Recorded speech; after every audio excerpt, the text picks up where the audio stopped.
En esta guía de instrucciones se va desarrollando lo que se tiene que hacer, aspecto que yo ya he explicado en la anterior clase.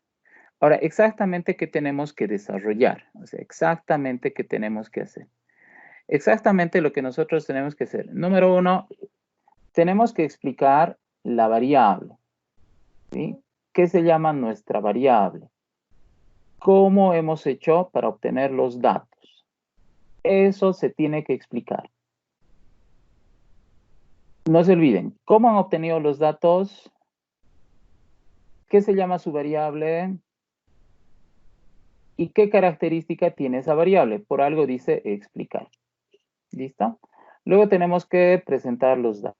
A ver, un ejemplo de eso. Me han pedido también el día de ayer un ejemplo de estas cosas. Y a mí me ha parecido raro que me pidan eso, porque ejemplos tenemos varios. Y uno que hemos desarrollado, pero bien desarrollado, es este de aquí, que está a disposición de ustedes, que pueden descargar sin ningún problema. Entonces, como ven, aquí dice lo siguiente. Número uno, ¿qué se llama la variable? Reclamos presentados. Reclamos presentados por usuarios financieros en cooperativas de ahorro y crédito del departamento de Cochabamba. Esa información, ¿cómo se ha obtenido? Es información histórica relacionada con 83 días laborales. ¿Listo? 83 días laborales. Y son los reclamos que se presentan. Y además aquí se va explicando con más detalle precisamente esas características. Se va diciendo que estos reclamos, como ustedes pueden observar aquí, han sido presentados por, y continuamos aquí, problemas relacionados al uso de cajas de ahorro y también con operaciones crediticias. Entonces, como ustedes pueden ver, aquí se indica eso, se hace referencia a que son cooperativas de ahorro y crédito del departamento de Cochabamba, se hace referencia a los meses, etcétera. Como ven, este es un muy buen ejemplo de esa primera parte que se indica. Luego aquí en las instrucciones, cambiando de ventana, se establece lo siguiente, hay que presentar los datos. Bueno, entonces los datos que hemos obtenido tenemos que presentarlos. Y para ello, como ustedes pueden ver, aquí tengo esta base de datos donde está precisamente organizada toda la información y donde se puede ver el resultado de obtener información de 83 días laborales y es el número de reclamos de todas las entidades financieras de Cochabamba que sean cooperativas de ahorro y crédito. Y como ustedes pueden observar, está precisamente una columna que corresponde a cada una de las cooperativas de ahorro y crédito que están siendo supervisadas por ASFI aquí en Cochabamba, que en total son 12. Y toda esa información obviamente corresponde a diciembre del 2019, enero 2020 y febrero 2020. Entonces, como ustedes pueden apreciar, en esta misma hoja está un ejemplo de cómo tenemos que realizar la presentación de los datos. Bien, luego dice realizar la tabla de distribución de probabilidad. Bien, entonces aquí lo que tenemos que hacer es precisamente realizar esa labor. Y el día de ayer varios me mostraron para que se los revise, para ver cómo estaba. Y sí, estaba bien, no pasa nada, o sea, están haciendo bien. Y en este ejemplo que está a disposición de ustedes en la plataforma virtual, pues precisamente está eso que se indica. Número uno, vamos a hacer bien las cosas, ¿listo? Primero vamos a definir la variable aleatoria convenientemente y vamos a establecer el dominio de la variable aleatoria. Entonces, como ustedes pueden ver, mi variable aleatoria es cuantitativa por su definición. Está descrita convenientemente y aquí se ha establecido su dominio. Aquí tenemos cuál es el valor mínimo, cuál es el valor máximo, qué características tiene ese dominio, como ustedes pueden observar. Y aquí está establecido por extensión ese dominio de la variable aleatoria. Y obviamente aquí se está resumiendo el número de datos con los que se está trabajando. Ahora, tenemos que desarrollar la tabla de distribución de probabilidad. Obviamente, la tabla de distribución de probabilidad está aquí. Y para poder desarrollar esa tabla, todos, me imagino que todos van a utilizar el teorema de la probabilidad frecuencial. Y con ese teorema de la probabilidad frecuencial, obviamente vamos a desarrollar esa tabla. Previo uso de una tabla auxiliar que por medio de sus conteos nos va a permitir, pues, determinar estas probabilidades según la expresión que habíamos dicho que teníamos que usar. Así que aquí no hay mayor problema. También alguien me preguntó ayer si es necesario que hagamos el gráfico. Fíjense, aquí sin ningún problema está el gráfico. Y en la parte de del instructivo, en el punto número 4, en el punto 4 romano, ¿sí? Aquí está. Número 4 dice, realizar el gráfico de distribución de probabilidad. Entonces, el gráfico sí o sí tenemos que realizar. Sí o sí tenemos que desarrollarlo. Hay que calcular la esperanza matemática, la desviación estándar, hay que calcular el intervalo de estimación y la probabilidad a favor y en contra del intervalo de estimación. También aquí indica que debemos interpretar todos los resultados anteriores. Bien, en este punto voy a detenerme y voy a hacer referencia a qué cosa tenemos que interpretar. Bien, una vez más. Aquí dice interpretar todos los resultados anteriores. Interpretar los resultados. A ver, ¿qué cosa se puede interpretar? Número uno, sin problema puedo interpretar la tabla de distribución de probabilidad, pero por medio del gráfico. O sea, el gráfico es una muy buena idea para realizar la interpretación que corresponde. ¿Sí? Entonces, yo tengo que desarrollar la tabla de la distribución de probabilidad, pero esa tabla de distribución de probabilidad y el gráfico se pueden interpretar al mismo tiempo. Además, es mejor interpretar con el gráfico porque el gráfico está para eso. Nos ayuda a ver las cosas correctamente. Y el gráfico es el resumen de la tabla o es el resultado de la tabla. Sin tabla no hay gráfico. Entonces, el gráfico, al ser un resumen en forma de imagen, pues me permite a mí interpretar bien las cosas. ¿Qué otra cosa hay que interpretar? ¿Qué otra cosa hay que interpretar? Obviamente la esperanza matemática, obviamente la desviación estándar, obviamente el intervalo de estimación, la probabilidad a favor y la probabilidad en contra. Son cosas que tenemos que interpretar. Todos los resultados anteriores, por algo dice todos los resultados anteriores. Bien, entonces eso, ¿cómo se nota aquí? Si es que vemos esto de aquí, bueno, también por si acaso tenemos otro ejemplo, ¿sí? Otro ejemplo que hemos desarrollado en clases y cuyos videos también están disponibles, sino para qué hemos hecho, ¿sí? Fíjense, aquí está esta información que se presenta, está la tabla de la distribución de probabilidad, está los resultados. Obviamente aquí no hay gráfico, ¿listo? Lo único que aquí no existe es un gráfico, porque tampoco por las características del ejercicio se había pedido eso. Pero fíjense, sin ningún problema, aquí está la tabla de distribución de probabilidad, aquí está la esperanza matemática, ¿sí? Aquí está la estimación puntual, no se olviden, la estimación puntual es la esperanza matemática. También nosotros tenemos la desviación estándar. ¿Por qué? Porque es una variable aleatoria, entonces va a variar. Entonces la desviación estándar que se ha calculado de esta manera. Y por supuesto, también con la ayuda de la desviación estándar. Y fíjense, para aquellas personas que dicen que no hay ejemplos, que cuando hemos hecho, cuando no hemos hecho, aquí está eso, el intervalo de estimación, cómo se calcula así. Incluso en su momento cuando se explicó se hizo algo similar a lo de la regresión, ¿listo?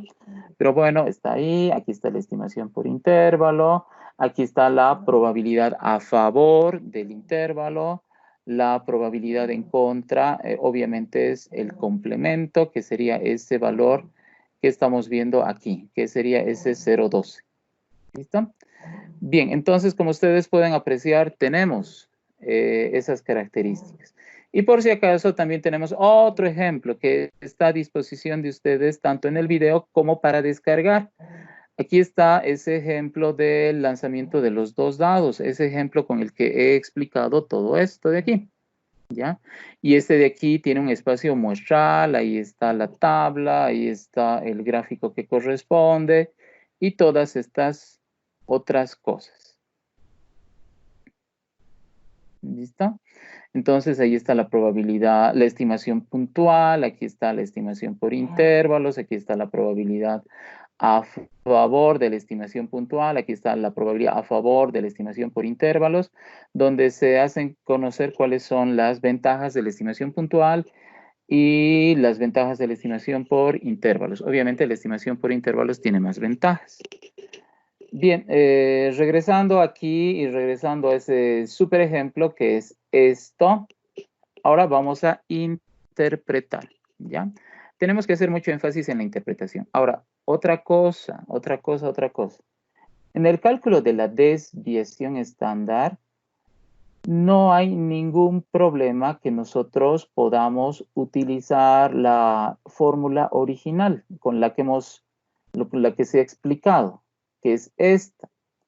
Pero también no se olviden que sin ningún problema, y si es que ustedes quieren, podemos utilizar la otra forma alternativa, ¿sí?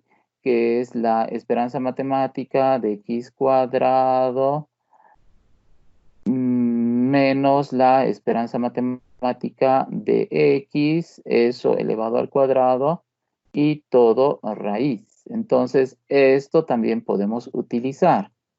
En la última clase, que ha sido el martes de la anterior semana, hemos visto que con esto, sin ningún problema, obtenemos exactamente el mismo resultado. Y la ventaja de esto es que se resumen procedimientos. Pero bueno, si quieren calcular de la manera ya conocida, háganlo.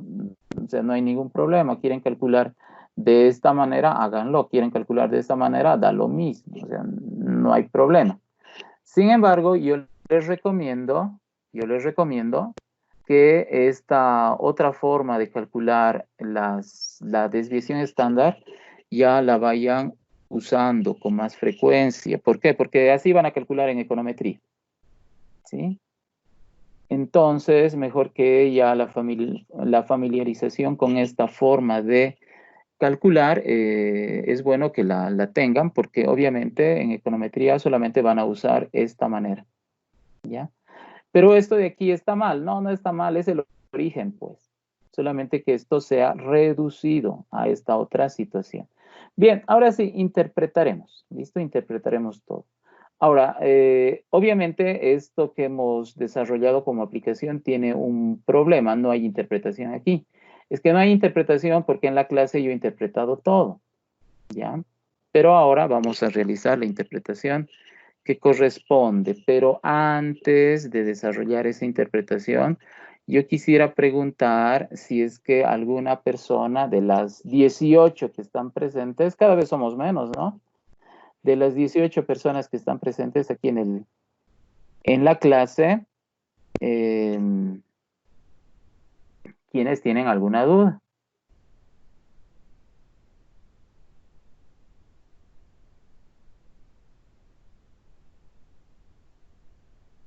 ¿Alguien tendrá alguna duda, por favor, de toda la primera parte? Porque ahora me voy a concentrar en las interpretaciones.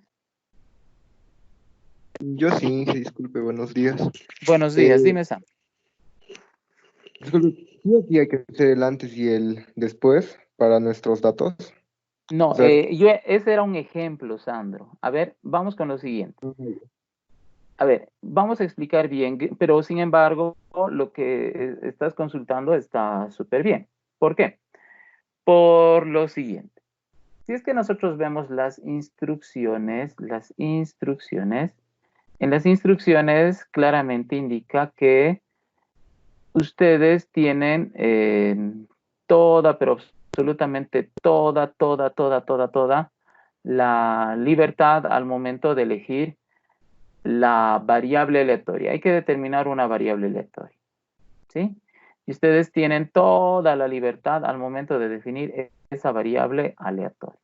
Y esa variable aleatoria debe encontrarse relacionada con el campo de acción del ingeniero comercial. ¿Listo? Entonces, ¿qué cosa tenías que definir? Tenías que definir cualquier variable, lo que sea, lo que tú quieras.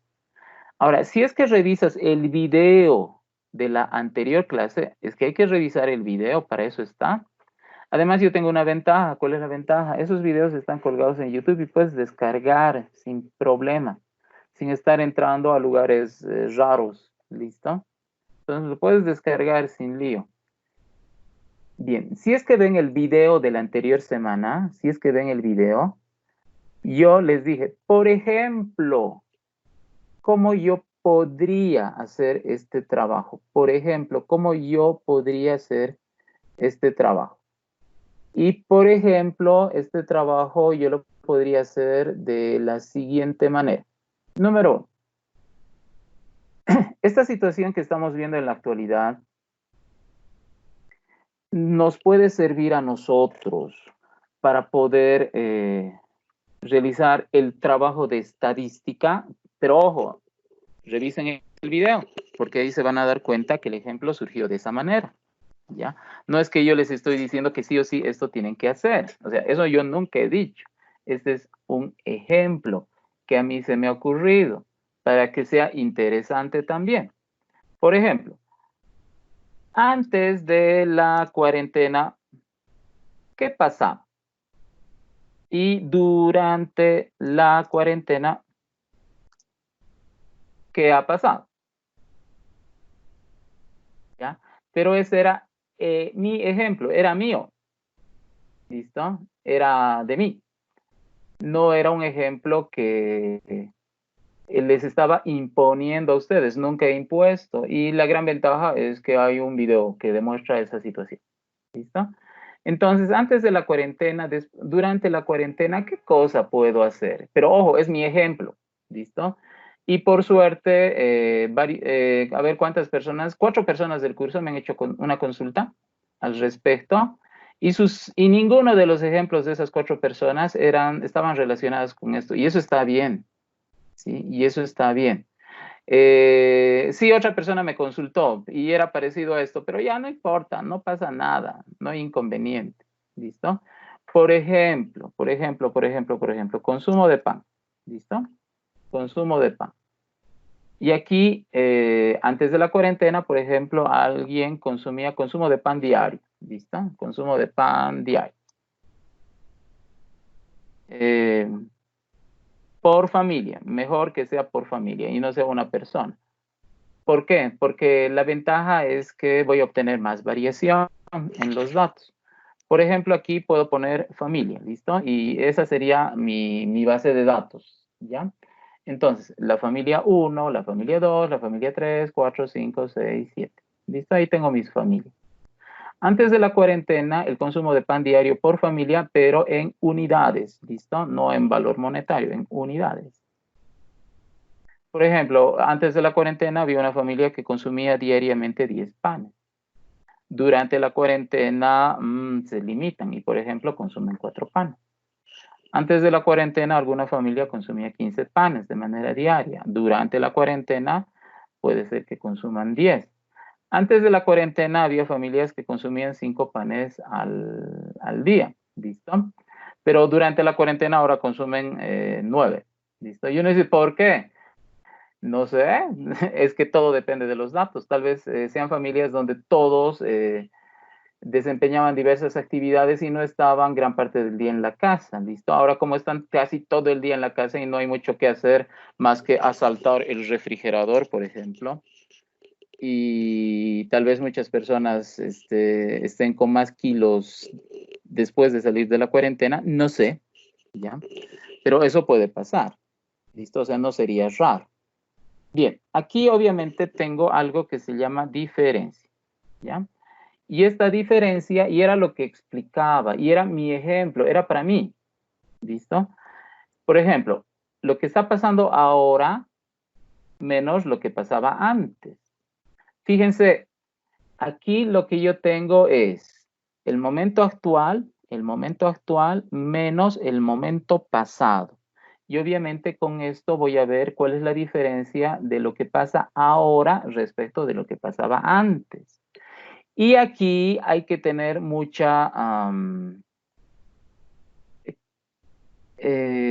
cuidado al momento de interpretar estos resultados. A ver, ¿quién es primero durante la cuarentena? ¿Quién está después, antes de la cuarentena? Bien, ¿por qué ha salido negativo? ¿Me tengo que asustar que haya salido negativo? No, porque el negativo en este caso significa que ha habido una disminución. Entonces ha habido una disminución en el consumo. En la primera familia, en la segunda familia también había una disminución en el consumo. En la tercera familia no ha habido una disminución, ha habido un aumento en el consumo. Bien, pero ¿qué se llama mi variable aleatoria? Ah, mi variable aleatoria es esta de aquí. ¿Listo? Esta es mi variable aleatoria. Las otras son variables, las otras. Pero esta yo voy a analizar. Entonces aquí voy a decir, a ver, ¿qué voy a decir? Número 1, ¿qué se va a llamar mi variable aleatoria? Mi variable aleatoria se va a llamar, fíjense, variación en el consumo diario de pan. Variación en el consumo diario de pan de las familias como efecto de la cuarentena. ¿Ya? Variación en el consumo diario de pan de las familias como efecto de la cuarentena. Y entre paréntesis voy a colocar expresado en, no está expresado en bolivianos, sino está expresado en unidades de pan. ¿Ya? Entonces, como ustedes pueden ver, mi variable aleatoria, el ejemplo que yo me estoy dando para hacer que este trabajo sea relativamente interesante y esté acorde a lo que pasa en estos tiempos, pero que no están obligados a hacer ustedes. Nunca he dicho que tienen que hacer esto. Sería así, esta es mi variable aleatoria. Y si, por ejemplo, tomara estos datos, entonces esta mi variable aleatoria, pues, ¿qué valores tendrían? Tendrían el valor menos 5, el valor menos 4, el valor 4, por ejemplo. Entonces, como pueden ver ustedes, la variable aleatoria X estaría definida de esa manera. Obviamente, mientras más información voy a tener, esta cuestión de la variable aleatoria, que es, reitero, la variable aleatoria que voy a analizar no es ni esto, no es ni esto de aquí, ni tampoco es esto de aquí. Porque esas dos son variables aleatorias, pero auxiliares. En realidad, la variable aleatoria que voy a analizar es esto, porque eso es lo que me interesa. ¿Qué tanto ha cambiado los hábitos de consumo de pan como resultado de estar en cuarentena? ¿Listo? Entonces, fíjense, es algo interesante, pero no tienen por qué hacer ustedes eso. ¿Ya? Solamente era mi ejemplo, el ejemplo que puse la anterior vez. Bueno, entonces tenemos eso. Por supuesto que si obtenemos más información vamos a tener más datos, ¿ya? Y en esta parte tendría que definir la variable aleatoria, ¿ya? Entonces la variable aleatoria, ¿cómo voy a definir? Tendría que definir todos los valores de X, tal que X pertenece al conjunto de los números enteros, ¿sí? Porque tengo enteros, pero también negativos. Entonces, de los enteros como tal, tanto positivos y negativos. De tal manera que estén entre menos 5 y más 4. Entonces, así puedo definir, haciendo algo parecido a lo que aquí se está mostrando. Que aquí pertenecía al conjunto de los naturales, por ejemplo. ¿Ya? O que algo que habíamos hecho previamente, y eso está, por ejemplo, aquí, ¿sí? En esta definición. Fíjense, justo algo parecido a esto puedo usar, donde dice, donde todos los X pertenecen al conjunto de los enteros, y esto positivo lo quito, ¿listo? Y esa X estaría desde menos 5 hasta 4, y aquí puedo colocar menos 5, menos 4 y 4, entonces sin problema. ¿Ya? Entonces hay eso. Así que como ustedes pueden ver, aquí sin ningún problema puedo definir, pero lo importante es que tengan idea de la variable aleatoria. Ahora, hay que redactar bien, ¿listo? Y hay que redactar bien con precisión. Como ustedes pueden ver, aquí estoy colocando la característica más importante que tiene esta mi variable aleatoria, que es la variación. ¿La variación de qué? En el consumo diario de pan, de familias, de las familias, como efecto de la cuarentena, ya. Y este menos 5, menos 4, 4, ¿qué es? Es el número de unidades que las personas dejan de consumir si es negativo, porque el consumo ha disminuido, entonces dejan de consumir o consumen de más. Pero también no se sorprendan, ¿no? Que, por ejemplo, haya familias que consumían antes 10 y ahora siguen consumiendo la misma cantidad. Por tanto, la variación ahí sería cero, o sea, la variación es nula. No han variado sus hábitos de consumo. Y como no han variado sus hábitos de consumo, entonces ese podría ser otro resultado. ¿Listo? Entonces, estamos hablando de esa manera, desde esta perspectiva. Y aquellas personas que dicen, ¿y por qué sale negativo? A ver, un ratito, ¿sí? Para que salga negativo, a ver, ¿qué has tenido que hacer? Lo que está pasando ahora menos lo que ha ocurrido antes. Ya. Entonces, si el consumo de ahora ha disminuido respecto de lo que pasaba antes, pues, a ver, va a haber una diferencia negativa. ¿Ya? Pero ahora alguien dirá, ¿y qué pasaría si hago al revés? ¿Qué pasaría si antes de la cuarentena y durante la cuarentena? Entonces la interpretación es fácil aquí. ¿Cuál es la interpretación? Resulta que antes de la cuarentena consumías 4 panes de más, ¿sí? O sea, consumías más antes, consumías más antes, consumías más antes, consumías menos antes, sigues consumiendo lo mismo, ¿ya? O sea, la idea de que salga positivo o negativo depende, pues, ¿qué pones como minuendo, qué pones como sustrayendo, en la diferencia, en la resta, ¿sí? Minuendo, sustrayendo, y el resultado se llama resto-diferencia, eso ustedes saben, ¿ya? Entonces, obviamente, este resultado puede ser positivo, puede ser negativo, pero depende cómo interpretes. Por ejemplo, ahorita es positivo. Entonces, ¿qué significa eso? ¿Quién está primero? Es antes de la cuarentena. ¿Y por qué es positivo? Porque esto es mayor que este otro. Entonces, ¿qué significa eso? Que antes de la cuarentena, pues consumías más unidades de pan que durante la cuarentena. Pero si haces al revés, ¿sí? Si es que hacemos al revés, esto menos lo anterior y cambiamos todo esto. Entonces ahí el signo ha cambiado. Oh, y ahora ¿cómo interpreto esto? No, pues, a ver, ¿qué has puesto primero? Has puesto durante la cuarentena. ¿Y qué estaba? Y después, ¿qué has colocado en la diferencia? Antes. Ya, ¿qué significa el signo negativo? Que ahora el valor es menor que lo que sucedía antes. Ya, pues entonces, ¿qué pasa? Ahora consumes menos. Ahora consumes menos. Pero al revés, ¿cómo era la cosa? Al revés, la cosa era que antes consumías más que ahora. ¿Captan la idea? Entonces, por favor, eso del signo y que no pueden interpretar el signo me parece raro. ¿Por qué no pueden interpretar? ¿Sí? ¿Por qué? ¿Qué ha pasado?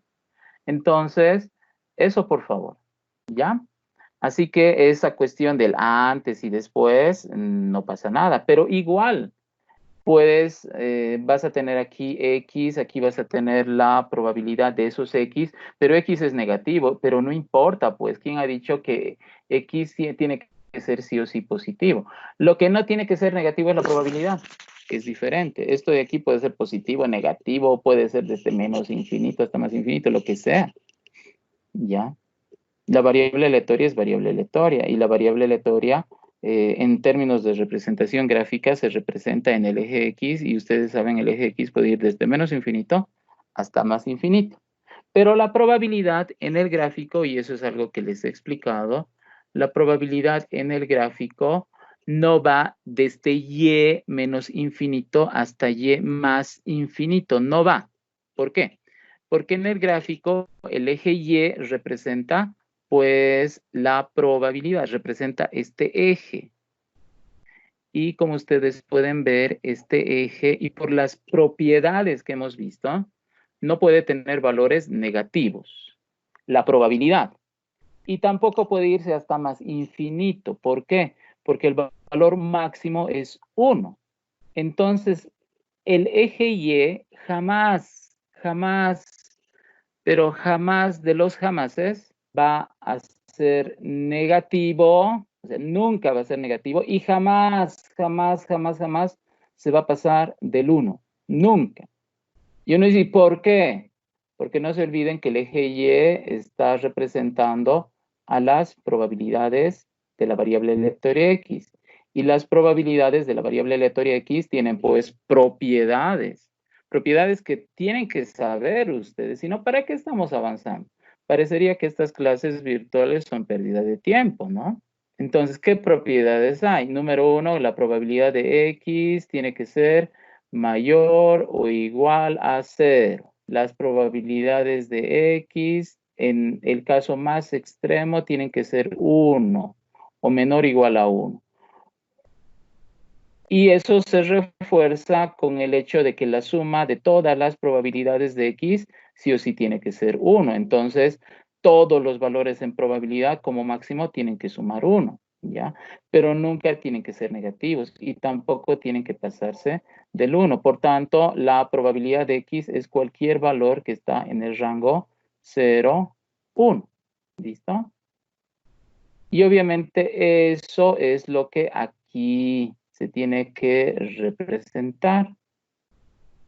En el paralelo, por ejemplo, alguien me preguntó, ¿y en el eje Y qué va? Uy, ya casi me he muerto, ¿sí? Cuando me han preguntado eso. Entonces, ¿para qué tanta clase? ¿Ya? O sea, en el eje Y del gráfico, ¿qué va? ¿Sí? ¿Qué va en el eje Y del gráfico? ¿Listo? Y en el eje X, ¿qué va en el eje X? Pues la variable aleatoria, ¿no? Y en el eje X no hay restricciones, o sea, con X no hay restricciones. X puede ir desde menos infinito hasta más infinito. ¿Ya? A ver, una vez más. Entonces, ¿en X hay algún tipo de restricción? No. En teoría, la variable aleatoria X, en teoría, puede pertenecer al conjunto de los reales y en teoría X no tendría restricciones. Sin ningún problema puede ir desde menos infinito hasta más infinito. ¿Listo? Entonces, sin problema eso puede pasar. Ir desde menos infinito hasta más infinito abierto, punto y coma, más infinito abierto. ¿Listo? Sin ningún problema. Pero nosotros no estamos trabajando pues con este tipo de variables aleatorias. Bueno, si es así antes, ¿no? Este eje se puede ir sin ningún problema hasta menos infinito. Y el eje Y, no, el eje Y representa la probabilidad de X. ¿Y el eje Y pertenece a los reales o qué? Sí, pertenece a los reales positivos, pero a los reales positivos dentro del rango 0 y 1. ¿Listo? Esto es cerrado. Esto es desde 0 hasta 1, porque es la probabilidad. Bien. Entonces, sin ningún problema, el eje X puede tener resultados negativos, o sea, no pasa nada. ¿Ya? Pero el eje Y no. Bien, ahora, y uno dice, ¿y cómo trabajo con la esperanza matemática? Fácil, pues si esto tiene negativos, entonces sin ningún problema pones menos ahí, si esto es negativo pones menos ahí, y trabajas como tienes que trabajar sin ningún problema, o sea, ¿qué lío te haces?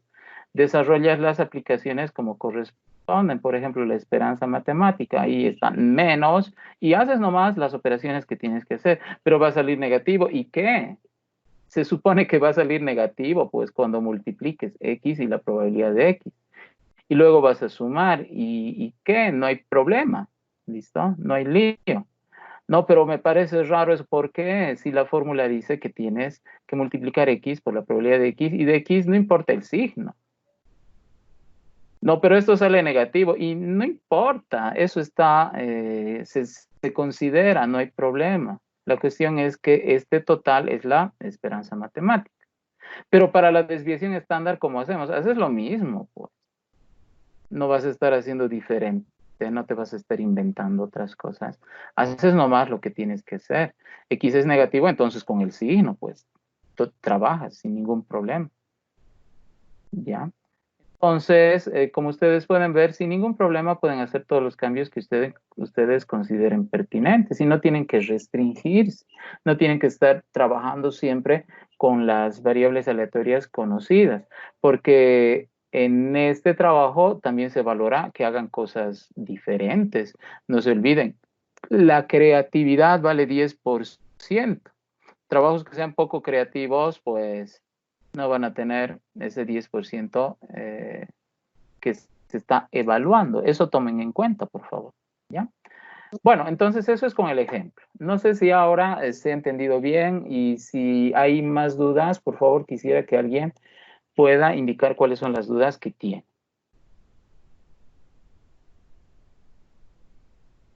Bien, a ver cuántos somos ahora. Ahora somos 21, qué bien. 21 personas están presentes. María René Aldaba y Alejandra Benítez son las únicas personas que están faltando. Después el resto está presente. Qué bien. ¿Alguna consulta? Antes de que me concentre en la interpretación de los datos.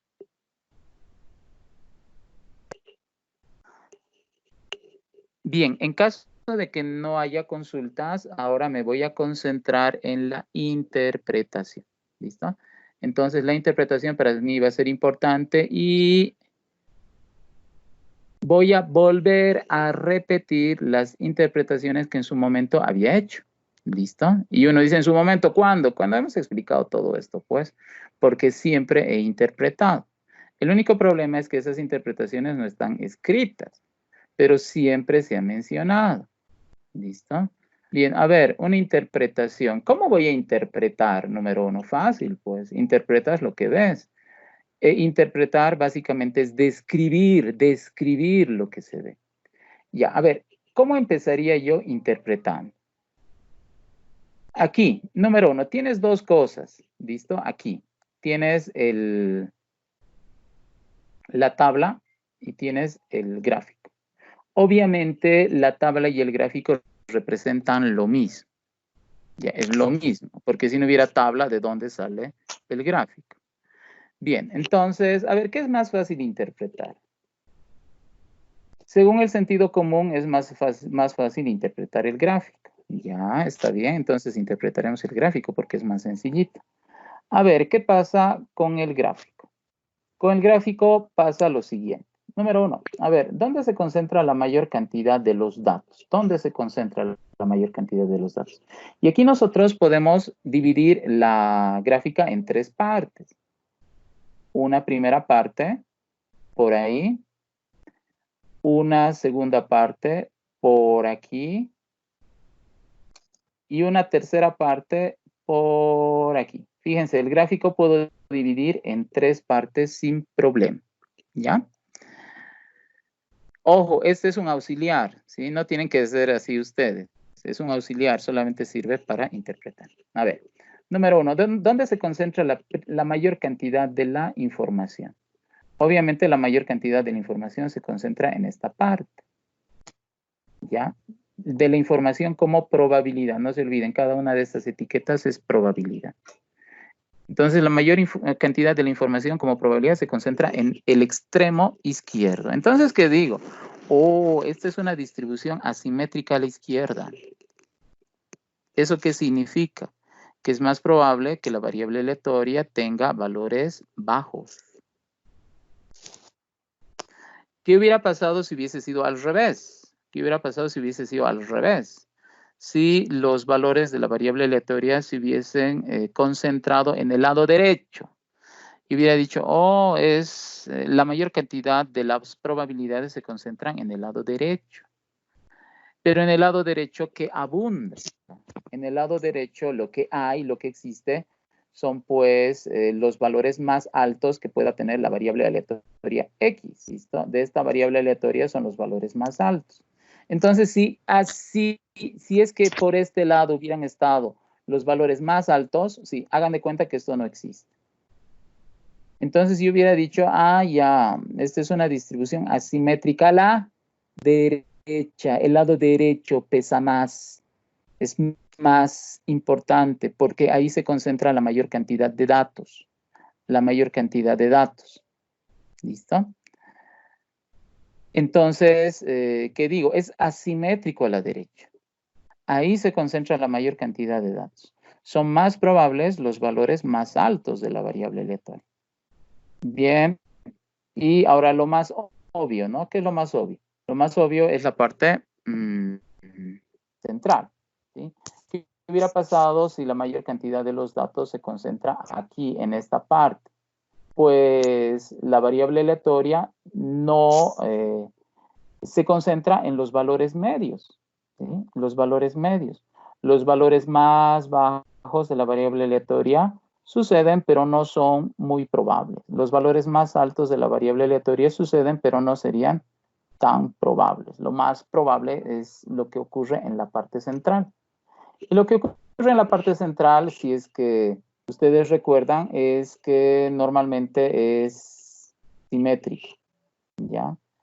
Y lo que ocurre en la parte del extremo derecho es asimétrico a la derecha. Y lo que sucede en el extremo izquierdo, como en este caso, es asimétrico a la izquierda. Entonces, fíjense, ya me he ubicado. Entonces, ¿qué voy a decir? La variable aleatoria X, y ahí voy a comentar, ¿no? La variable aleatoria X, que se llama tantos, tiene una tendencia en el comportamiento según el gráfico y según la tabla, porque sabemos que el gráfico sale de la tabla. ¿Cuál es ese comportamiento? Que la variable aleatoria tiende a tener valores bajos. Ahora, ¿los valores medios son probables? Sí son probables, pero son poco probables. Y los valores más altos de la variable aleatoria son menos probables todavía. En consecuencia, la variable aleatoria tiene una tendencia de comportamiento en este segmento del gráfico. Y nosotros podemos hablar y mencionar, ¿no? Entonces, si la variable aleatoria tuviese otra información, obtendríamos más datos, es más probable que ese dato sea más bajo que el dato medio, etcétera, etcétera, etcétera. Podemos hablar. Pero también en este punto podemos mencionar lo siguiente. Podemos decir, ¿no?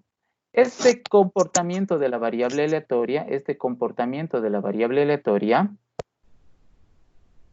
va a tener una característica importante. Estamos viendo que el valor más probable es el 1, ¿listo? Sin embargo, cuando calculemos la esperanza matemática va a haber un desplazamiento, eso he explicado.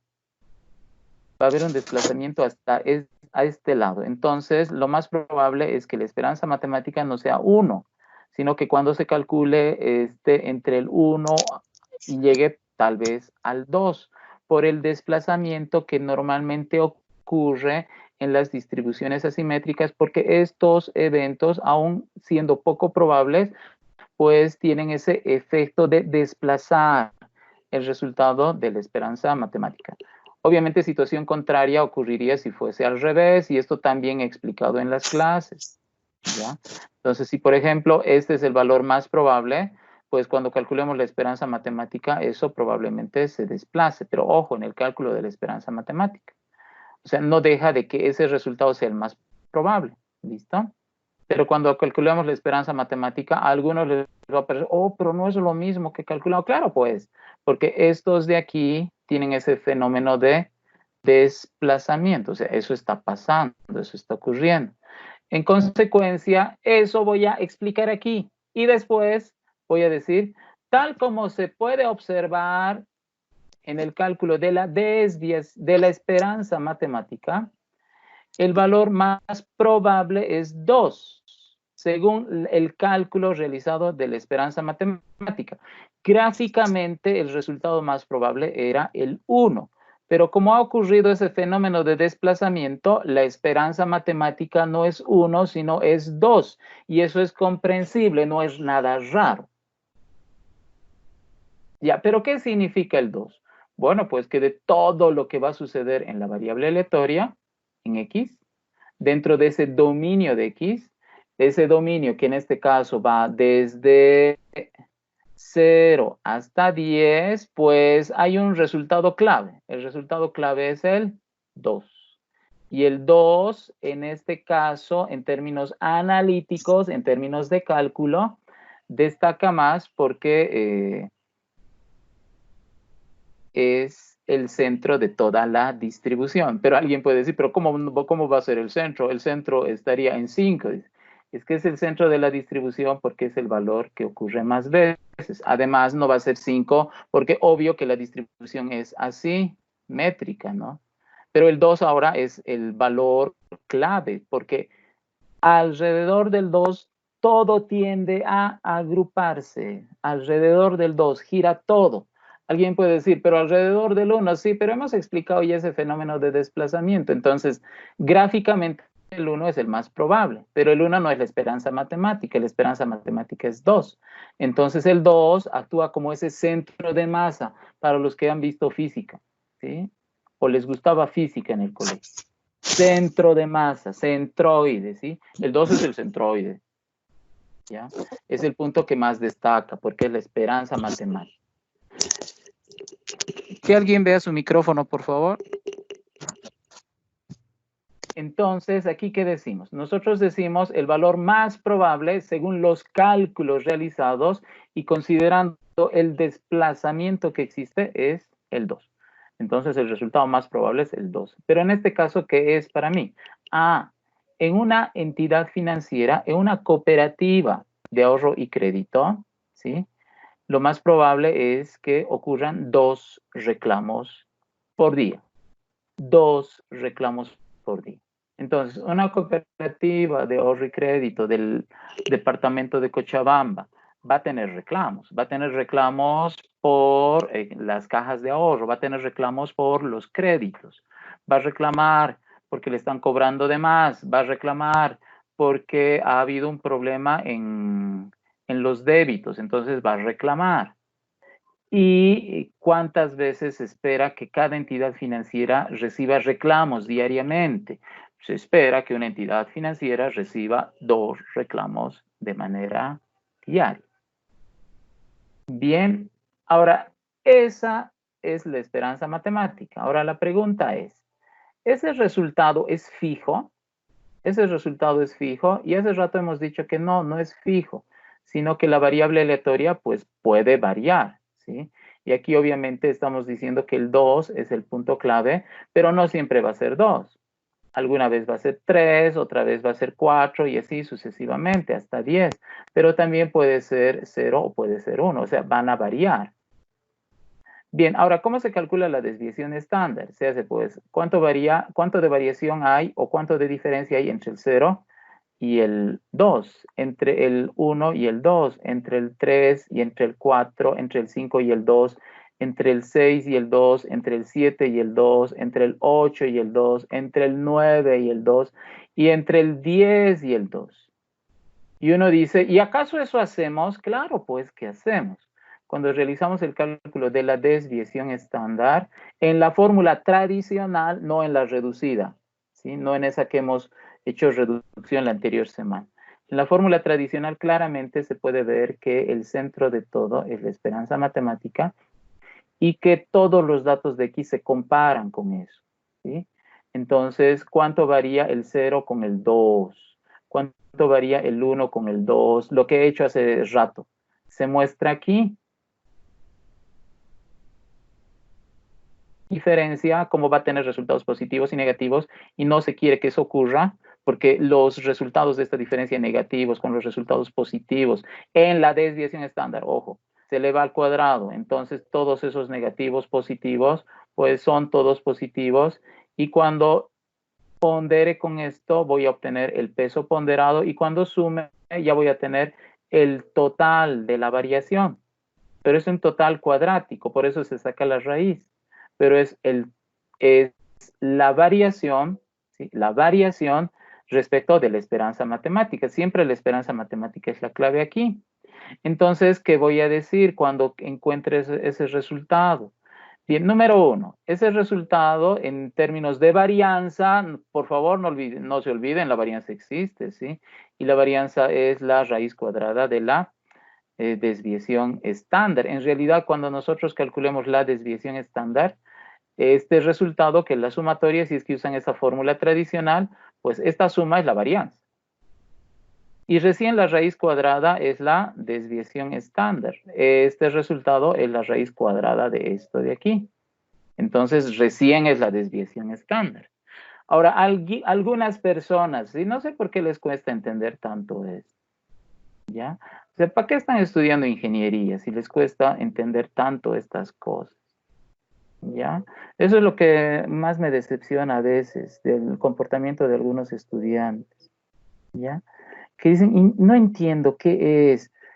Y yo digo, ¿para qué estás estudiando ingeniería entonces? Si no puedes interpretar qué significa esta fórmula, ¿ya? ¿Por qué tengo que sacar la raíz? Es que es algo cuadrático, pues. Y nosotros no queremos algo cuadrático, entonces hay que obtener la raíz cuadrada de eso para obtener el resultado como queremos, la variación que existe entre X y su resultado más probable, pero ese resultado que no esté elevado al cuadrado, ¿sí? Si elevar al cuadrado es un artificio que se usa en matemáticas para que la diferencia que aquí vayamos a evaluar no sea pues ni negativa, no sea negativa. Si elevamos al cuadrado es para que todos los resultados sean positivos. Y en la sumatoria lo negativo y lo positivo no se vayan anulando. ¿Listo? Es para evitar que se anule lo que elevamos al cuadrado. Entonces, por favor, si están estudiando ingeniería, es porque se llevan bien con las matemáticas y son capaces de interpretar expresiones matemáticas y saben lo que significa eso que están haciendo, ¿ya? Perdón que diga esas cosas, pero a veces, a pesar de las explicaciones que se hacen y yo intento explicar de la mejor manera posible, obtengo esos resultados, obtengo esos comentarios y uno dice, pues en vano no explica tanto, ¿sí? En vano no explica tanto, en vano las personas que están repitiendo esta materia, en vano están repitiendo, nunca aprenden, ¿ya? Entonces, eso a mí me desmotiva, ¿no? Y digo, wow, qué grave. Bueno, ya ni modo, ¿qué vamos a hacer? Bien, pero la cuestión es que aquí está este resultado de la desviación estándar. Ahora uno dice, ¿está bien que deje con todos los decimales? Depende de ti, pero la variable, ahora no se olviden, esta es la desviación estándar de quién, de X, X, es la variación de X, ¿sí? Es la variación, aquí tiene signo menos, es la variación en X. Pero ojo, es la variación de X respecto de la esperanza matemática, que es algo importante. Bien, ahora, esta X, ¿cómo está esta X? A ver, en los datos, ¿cómo está X? En los datos. Entonces van a disculpar, ¿sí? Tanto lío, pero hay que explicar bien y yo me comprometí a explicar súper bien. Ahora algunos dirán, me aburre, ni modo, pues hay que explicar bien, ¿ya? ¿Cómo están los datos? ¿Tienen decimales los datos? ¿X tiene decimales? No tiene. Entonces, y además, ¿cómo hemos definido X? Hemos definido como entero, como algo que es entero. Bien, entonces, si X has definido como entero y de paso entero positivo, entonces hay que ser consecuente con eso, pues. Entonces, si el cálculo me decía que el resultado de la desviación estándar tenía así tantísimos decimales, sin ningún problema, la desviación estándar de X puedo redondear a 2, porque la X es entero, así lo he definido. Entonces, ¿qué pasa? La variación es 2. Ahora, aquí hay un lío, ¿no? ¿Y qué es la variación? Pero es el cambio que tiene X, pues, respecto de la esperanza matemática. Ya, pero este resultado, ¿qué es? Es la variación que existe en la variable aleatoria. Ya, pero ¿qué es este 2? A ver, la variable aleatoria, ¿qué es? Número de reclamos por día. Ya, ¿y ese 2 qué es? número de reclamos por día. Entonces, ¿qué significa eso? Lo más probable era que en una entidad financiera, una cooperativa, existan 2 reclamos por día. 2 reclamos por día. Pero ese resultado 2 no se mantiene fijo porque estamos trabajando con la esperanza matemática. Pero alguien dirá, pero usted en la explicación ha dicho que ese resultado es constante. Claro, pues, es constante en términos de que este 2 no va a variar nunca, ¿ya? Pero la variable aleatoria no siempre es 2. La esperanza matemática es 2, pero la variable aleatoria es aleatoria, va a variar. Y en cuanto va a variar, se espera que varíe en 2 reclamos. 2 reclamos, pero respecto de la esperanza matemática, ¿ya? Entonces, ¿qué va a pasar? Lo más probable es que el resultado sea 2, ¿ya? Pero ese resultado 2 es fijo. En términos matemáticos es fijo, pero la variable aleatoria es variable. Entonces va a variar y se espera que la variable aleatoria respecto del 2, que es la esperanza matemática, varíe en 2. ¿Eso qué significa?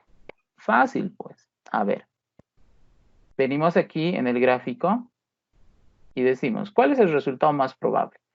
En el gráfico sabemos que el resultado más probable es el 1, pero hay ese fenómeno de desplazamiento. El 2 es la esperanza matemática. El punto clave es el 2.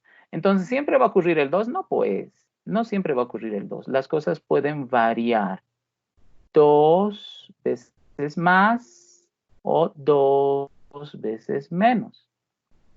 Entonces eso significa que la variable aleatoria va a tener resultados entre 0 y 4.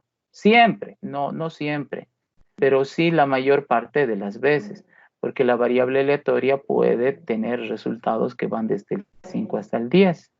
Ya, entonces, ¿por qué digo del 2? ¿Por qué he determinado que la desviación estándar es 2? Porque los resultados respecto de la esperanza matemática 2, ¿sí? Respecto de la esperanza matemática 2, pueden variar en más menos 2, pero respecto de ese valor. Y ahí se está diciendo que se concentra la mayor cantidad de datos. Nunca se está diciendo que se están concentrando todos los datos. Jamás se ha dicho eso. Puede la variable aleatoria tener valores diferentes a lo que estamos diciendo, pero ¿qué característica tienen esos otros valores diferentes? Que ya van a ser menos probables. ¿Sí? Fíjense el valor de probabilidad que tiene esto de aquí. Entonces es menos probable que estos otros de aquí. Entonces hay esa característica. Entonces la desviación estándar precisamente me dice a mí cuánto varían los datos, pero no los datos entre sí, sino los datos, la variable aleatoria respecto de la esperanza matemática. Esa es la desviación estándar. Y la desviación estándar, y perdón por repetir tantas veces esto, que hasta yo me aburro de tanto repetir esto, hemos dicho que es la esperanza matemática de la variación de los datos respecto de su esperanza matemática en términos de definición. Eso hemos dicho. Entonces, ¿qué es la desviación estándar? La desviación estándar es una esperanza matemática. Si eso hemos repetido hartas veces. Entonces, ¿qué es la desviación estándar? Es la variación más probable. La variación más probable. ¿Listo? Espero que con esta explicación se entienda mejor. Pero todo eso hemos estado diciendo todas las clases anteriores, ¿no? Entonces, que no parezca que estas clases virtuales no son una macana, ¿sí? Si todo se está repitiendo tantas veces. La cuestión es que parece que no se está internalizando bien esas cosas. Bueno, pues entonces para eso está esta práctica, para practicar pues e internalizar mejor estas cuestiones. O sea, está bien que hagamos práctica, ¿ya? Bien, estimación puntual es la esperanza matemática. Estimación por intervalos, después la esperanza matemática más menos la esperanza matemática. No nada que ver en la desviación estándar, eso ya hemos dicho. ¿Listo? Y aquí tenemos ese rango de valores que hace rato mostraba en el gráfico. Yo sé que hay muchas personas que esto entienden bien y les parece que esta explicación es redundante, está por demás, pero si supieran las preguntas que me hacen, ¿sí? Entonces, con las preguntas que a mí me hacen, parece que esto no es tan claro. Bien, pregunta. La estimación puntual es 2, que es la esperanza matemática. Bien, ¿cuán probable es la estimación puntual? O sea, la estimación puntual es la probabilidad de que X sea igual a la esperanza matemática, o sea, que X sea 2. ¿Cuán probable es que X sea 2? En la tabla, en el gráfico, me dicen eso. Bien. ¿Y cuál es la probabilidad en contra? O sea, aquí es una probabilidad complementaria, es 1 menos esto, eso ya sabemos. Bien, entonces aquí, ¿qué decimos? El resultado más probable es el 2. ¿Y cuán probable es el 2? 21% o 22% está en porcentajes, para los que les gustan porcentajes. 22%. Listo. Pero ese resultado tiene algo en contra. ¿Qué tiene en contra? El complemento, que es un 78%. Ya, entonces, ¿cuál es el resultado más probable? 2. ¿El 2 de verdad va a ocurrir? No, solo tiene 22% de probabilidades, tiene más elementos en contra. Entonces, ¿por qué yo digo que el 2 es el resultado más probable? Porque es la esperanza matemática. ¿Ya? Pero fíjense, en contra tiene más. Entonces, ¿qué es mejor? Es mejor, y eso les he dicho hartas veces, incluso desde las regresiones he dicho eso, que la estimación por intervalos es mejor. Toda la vida es mejor, porque se une la esperanza matemática más la desviación estándar. Entonces, ¿qué pasa? Aquí tengo un rango de valores más alto para poder hacer mis estimaciones. Entonces, la probabilidad de la estimación por intervalos, ¿a qué es igual? Es pues la probabilidad de que X esté dentro del rango esperanza matemática más menos desviación estándar. Y uno dice, pucha, ¿qué es esa cosa? Esa cosa, no puedes interpretar esa cosa. ¿Sí? Esa cosa es, pues, la probabilidad de que X tenga valores del 0 al 4, está. ¿Ya?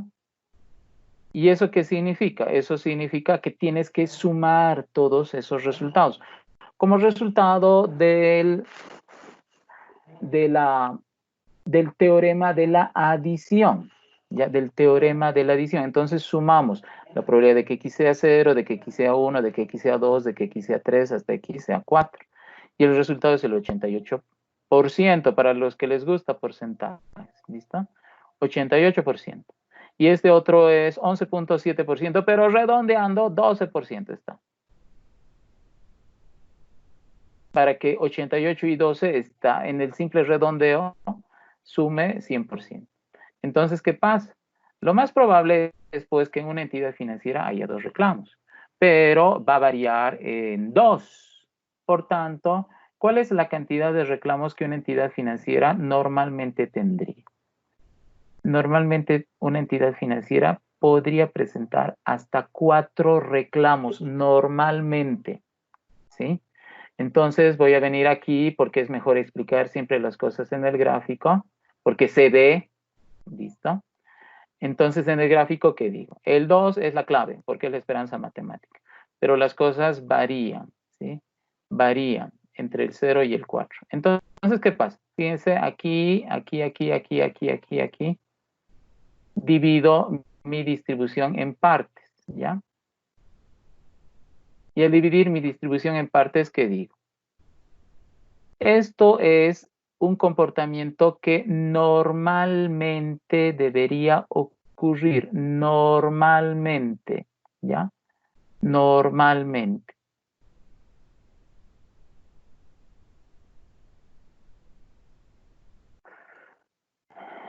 Entonces, ¿qué pasa si en una entidad financiera hay 3 reclamos? No pasa nada, eso es algo que normalmente sucede, pues. O sea, no hay lío. Y si en una entidad hay 0 reclamos, no pasa nada, es algo que se esperaba que ocurra normalmente. Y si hay un reclamo, es menos de lo que habíamos dicho. Pero no pasa nada, está dentro de lo esperado, dentro de lo esperado. ¿Qué pasaría si un día una entidad financiera tiene 9 reclamos? Ups, eso sí nos tiene que llamar la atención. ¿Por qué?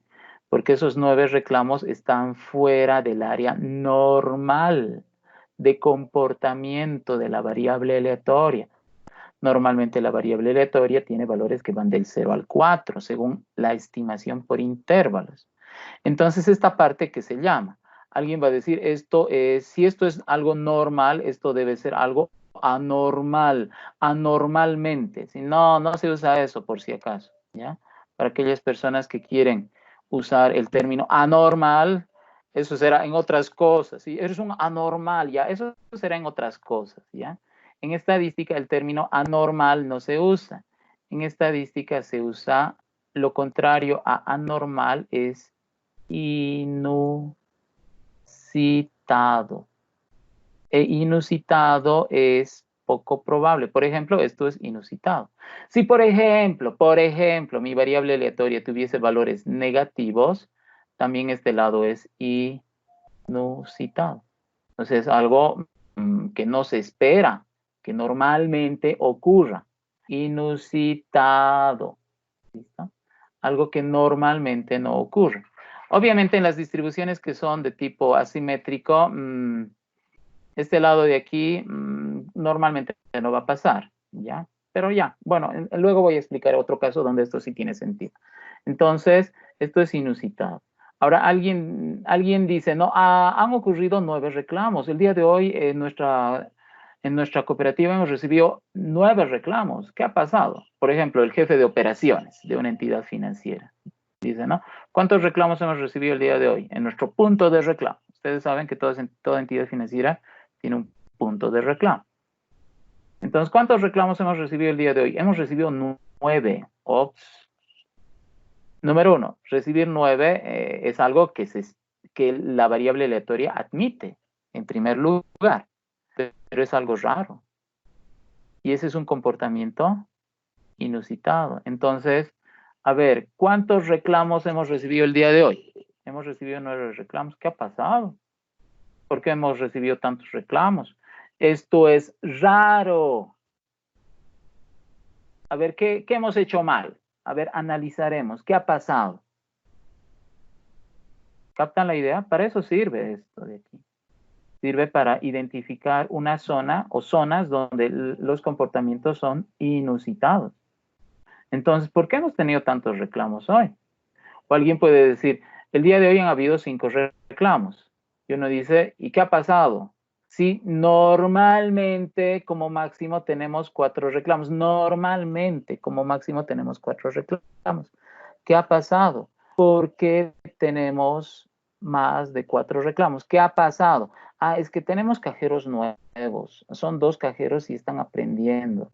Y se han equivocado. Ya, entonces es hasta que esos cajeros aprendan bien, van a meter la pata y nos van a generar reclamos. Entonces les capacitaremos mejor, pues, ¿sí? Para que no haya estos reclamos, esta cantidad de reclamos que es inusitado, ¿ya? Pero, por ejemplo, cuando alguien me dice, hemos recibido 4 reclamos el día de hoy, y yo digo, ya, ¿qué vamos a hacer? ¿Sí? Así trabajamos, pues. ¿Sí? 4 reclamos hemos tenido el día de hoy, ya está dentro de lo esperado. ¿Ya? Bueno, tendremos que mejorar, yo creo, ¿no? Para no tener 4 reclamos. Pero tampoco me voy a alarmar porque es algo que normalmente sucede. Entonces no me voy a alarmar tanto.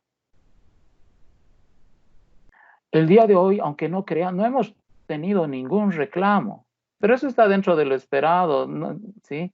Más bien, así deberíamos trabajar siempre. Siempre deberíamos tener 0 reclamos, ¿sí? Pero eso no ocurre, pues. Pero tampoco es para que les felicite, ¿no? Porque está dentro de lo que normalmente debería suceder. Es más, siempre debería haber 0 reclamos. Bien, entonces, como ven, eso es lo que significa esos valores. Y ahora, ¿por qué normalmente, otra vez ese término, ¿no? Se prefiere hacer una estimación por intervalos. Se prefiere hacer una estimación por intervalos porque la probabilidad de la estimación por intervalos es mucho mayor que la probabilidad de la estimación puntual. Y por eso estamos maximizando la probabilidad de esto de aquí. Entonces, normalmente, ese término normalmente es tan importante que vale el 80% de la información. Vale el 88% de la información.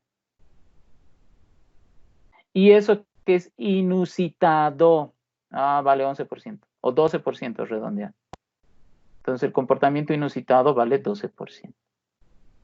Es por eso que se valora más la estimación por intervalos y eso ya he explicado desde la regresión. ¿Listo? Y la estimación puntual está bien. El problema es que tiene más en contra que a favor. Y está ya interpretado todo ya está interpretado. ¿Sí? Ahora, por si acaso, tal vez hay algunas personas que no le haya gustado el tono de lo que ahora estoy explicando, ¿sí? Tal vez no les haya gustado. Por suerte hay un video que se está grabando, ¿listo? Y aquellas personas que son muy delicadas y demás cuestiones, no se sientan tan mal, porque me imagino que lo que yo les estoy hablando no es para ustedes, porque me imagino que ustedes han entendido perfectamente esto desde la explicación y ahora me están aguantando todo esto, porque esta explicación es para aquellas personas que tienen dudas desde lo que es la desviación estándar, ¿listo? Pero la mayor parte de ustedes son personas capaces y han captado eso desde el principio. Y si querían algún reforzamiento, el reforzamiento es respecto de la interpretación y ustedes espero que hayan tenido un súper reforzamiento con esta explicación. Bien, por si acaso, voy a este otro caso de aquí. Y en este otro caso de aquí, fíjense, aquí las cosas son diferentes. Entonces aquí, ¿cómo hay que interpretar? Número uno, ¿qué puedes interpretar? Obviamente está la tabla aquí para interpretar, pero también está el gráfico. A ver, ¿qué es más fácil interpretar? Para mí es fácil interpretar la tabla o el gráfico, da lo mismo. Pero normalmente el gráfico es más sencillo porque ahí se ven las cosas, se ve. Bien, entonces, ¿qué les estoy recomendando yo para que hagan la interpretación? Número uno, dividan pues el gráfico en esas tres partes que habíamos dicho. ¿Ya? Dividan el gráfico en esas tres partes que habíamos dicho. Los valores bajos, los valores altos y los valores medios. ¿Listo? Ahora la pregunta es, ¿qué hay más? Los valores medios. ¿Y por qué hay más los valores medios? Porque la distribución es una distribución simétrica. Entonces aquí la interpretación se hace de esa misma manera. Aquí va a haber ese fenómeno de desplazamiento. No va a haber el desplazamiento. De la esperanza matemática, por supuesto, ¿no? De eso estamos hablando, del desplazamiento. No va a haber. Y si hubiese sido hacia la derecha, ahí sí va a haber. En toda distribución asimétrica siempre existe ese fenómeno de desplazamiento. Pero en la distribución asimétrica, ¿por qué se llama asimétrica? Porque no está equilibradamente distribuido. Entonces, en la distribución asimétrica, ¿qué ocurre con mayor frecuencia? O los valores bajos o los valores altos. Pero aquí, ¿qué ocurre con mayor frecuencia? Aquí con mayor frecuencia ocurren los valores medios. Ahora, a ver, vamos a ir al intervalo de estimación. La esperanza matemática es 7, ya. Pero no siempre vamos a obtener 7, sino las cosas van a variar en 2. ¿Listo? Con esa información, llego aquí arriba y con esa información digo, a ver, ¿cuál es el resultado más probable? El resultado más probable es el 7. Ahora la pregunta es, ¿siempre el 7 va a ocurrir? Siempre. Y uno dice, no, pues no va a ocurrir siempre. Solamente ocurre el 17% de las veces para los que aman los porcentajes. El 17% de las veces va a ocurrir, redondeando. Entonces, siempre va a ocurrir el 7. No, pues, ¿cómo va a ocurrir siempre el 7? Si solamente es 17%. Hay un 83% bien lindo, ¿sí? Que está concentrado aquí y está concentrado aquí. Ya, entonces el 7 no siempre va a ocurrir. No siempre va a ocurrir. Puede variar. Las cosas respecto del 7 pueden variar. Y puede ir desde el 2 hasta el 9. Y uno dice, ¿por qué? Es que la desviación estándar es 2. Pero ¿por qué siempre a partir del 7? Porque hemos dicho que la desviación estándar se calcula en términos de variación, por eso la resta respecto de la esperanza matemática. Entonces siempre va a ser respecto del 7. ¿Sí? No se olviden, es la esperanza matemática de esto. ¿Sí? Y con raíz de paso, para que ese efecto cuadrático no haya. Entonces siempre es la variación esperada, pero de la esperanza matemática, o sea, del 7. Es la variación esperada del 7. ¿Ya? Entonces, ¿qué digo? 7 es el valor más probable. Sí, va a haber desplazamiento. ¿Por qué va a haber desplazamiento si la distribución es simétrica? O sea, ¿por qué va a haber? Pero eso nunca he explicado antes. Por eso están los videos. El valor máximo 2, 9. Sí, valor máximo, pero ojo, considerando el intervalo, el valor máximo del intervalo. Nadie ha dicho el valor máximo de X, nadie ha dicho eso, porque la variable X llega hasta 2 y empieza en 2. Entonces, ¿aquí qué pasa? Lo que pasa aquí es que ahora, me acuerdo que existe eso, ¿sí? Aquí hay algo que es un comportamiento normal, ¿ya? Entonces, ahí el comportamiento es normal. Y el comportamiento en este extremo es inusitado. El comportamiento es inusitado. Y aquí también es inusitado. Es anormal. Hemos dicho que no hay ese término anormal. Inusitado. Entonces, normalmente, ¿qué va a pasar? Normalmente va a pasar que la variable aleatoria tenga resultados entre el 5 y el 9, centrado en el 7. Ya, pero hemos obtenido el resultado 3. Ah, eso es algo inusitado. ¿Por qué es inusitado? Porque es poco probable. Por eso es inusitado. Hemos obtenido el resultado 2. Ese es un resultado que puede suceder en la variable aleatoria. Puede suceder, ¿sí? Pero es inusitado. Nada más. Ahora, ¿por qué esta situación ocurre normalmente? ¿Por qué primero el 7? Porque es el evento más probable. Pero tiene algo en contra el 7. Tiene en contra ese 83% que hemos hablado antes. Y uno dice, ¿de qué es el 83%? Es todo esto, pues. Si suman todo eso, es la probabilidad en contra. Y la probabilidad en contra, obviamente, es ese valor que nosotros hemos determinado, ¿sí? En términos de intervalo, ¿ya? Aquí está la estimación puntual, por ejemplo, para que vean que desde el principio hemos dicho eso. Está la estimación puntual, está la estimación por intervalos, está la probabilidad de la estimación puntual y está la probabilidad de la estimación por intervalos. El complemento de la estimación puntual es, pues, la probabilidad en contra. El complemento de la probabilidad de la estimación por intervalos es la probabilidad en contra. Y esa probabilidad en contra, en este caso, estaría relacionado con esos eventos inusitados. Bien, entonces, como ustedes pueden apreciar, la interpretación debería desarrollarse de esa manera y por eso me he extendido tanto me he extendido con eso. Bien, a ver, vamos a ir a ver el instructivo. A ver, en este instructivo, ¿qué ya hemos cumplido? ¿Qué hemos desarrollado de este instructivo? Ya hemos hecho esto, y hemos hecho esto, y hemos hecho esto, y hemos hecho esto, y hemos hecho esto, y hemos hecho esto.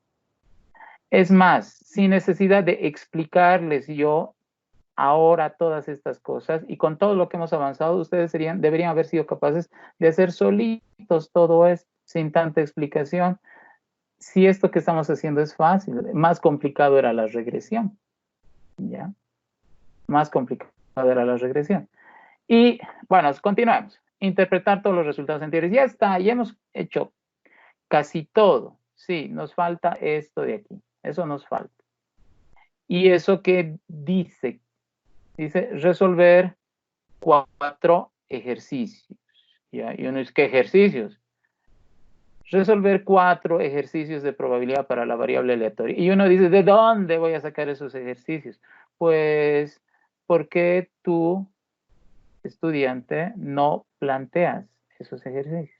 Tú plantea esos ejercicios, tú inventate. Según tu buen criterio, inventate ejercicios de probabilidad. Inventate ejercicios de probabilidad. Y resolve esos ejercicios que tú mismo te has inventado. Ahora uno dice, ¿y cómo me voy a inventar si eso nunca hemos avanzado? Número 1, en la tabla de distribución de probabilidades, aquí ya tienes resultados de probabilidad. ¿Listo? Así que como que no tienes resultados de probabilidad, como que no sabes de dónde vas a sacar. Además aquí hemos dicho que con la distribución de probabilidad se puede determinar la posibilidad de cualquier evento o combinaciones de eventos. O sea, sin ningún problema puedo calcular la probabilidad de lo que sea, de lo que sea. A ver, me voy a inventar. ¿Cuál es la probabilidad de que X sea menor o igual a 3? Eso. ¿Cuál es la probabilidad de que X sea mayor que 8? Eso. ¿Cuál es la probabilidad de que X tenga valores de entre 4 y 6? Complemento. Eso. ¿Cuál es la probabilidad de que X sea igual a 2? Esto. O sea mayor o igual a 9. Esto. ¿Cuál es la probabilidad de que ocurran las dos cosas? La suma, esto.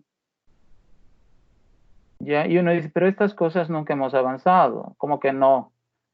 Está en la tabla todo eso. Y esta cuestión de que sea menor o igual a 3, de que sea mayor a 8, complemento, unión, eso habrán avanzado el anterior semestre. Pues. Porque eso se tiene que avanzar en estadística 1. Y ya está. 4 ejercicios que he resuelto. Hay que interpretar. Nunca se ha dicho que hay que interpretar. La interpretación era de todo lo anterior. Todo lo anterior había que explicar e interpretar. Todo. Explicar, presentar los datos e interpretar. Todo lo anterior. Todo lo anterior. Aquí lo único que tienes que hacer es invéntate 4 ejercicios como quieras y encontrar sus resultados. ¡Pum! Nada más. No hay que interpretar nada aquí. Y eso es todo. Así que como ven, ha terminado la clase con todas estas explicaciones que por supuesto voy a subir al Moodle como he subido todas, pero todas las clases, ¿sí? Ustedes si van a la plataforma virtual van a ver que absolutamente toditas las clases que hemos tenido, todas están grabadas, con fecha incluso, ¿sí? Clase virtual 1 de tal fecha, clase virtual 2 de tal fecha, clase virtual 3 de tal fecha, ¿sí? Miren, en la clase virtual 2 hemos hecho el estudio de casos, los casos del chocolate más los reclamos. Aquí está la resolución, ¿sí? Eso en la clase 3 habíamos hecho la resolución. En la clase 4 está esa tarea que no han podido hacer, que es la resolución del caso de costos de producción. Ahí está, eso hemos hecho, ¿sí? O sea, también en cada clase está el video y debajito lo que hemos hecho en esa clase, ¿sí? Lo que hemos hecho en esa clase. Entonces, por favor, todo está bien organizado, todo está súper sistematizado. Incluso aquí está ese desastre de examen o prueba piloto que hemos hecho. Está ahí, grabado, si quieren ver todo lo que ha pasado. También está la demostración de la reducción de la desviación estándar que hemos hecho en la clase anterior. Pero aquí mismo está esa explicación. Por supuesto, yo voy a aumentar lo que estamos haciendo ahora y eso va a estar aquí debajo de la clase virtual 7, va a estar la clase virtual 8, que va a ser la explicación del trabajo.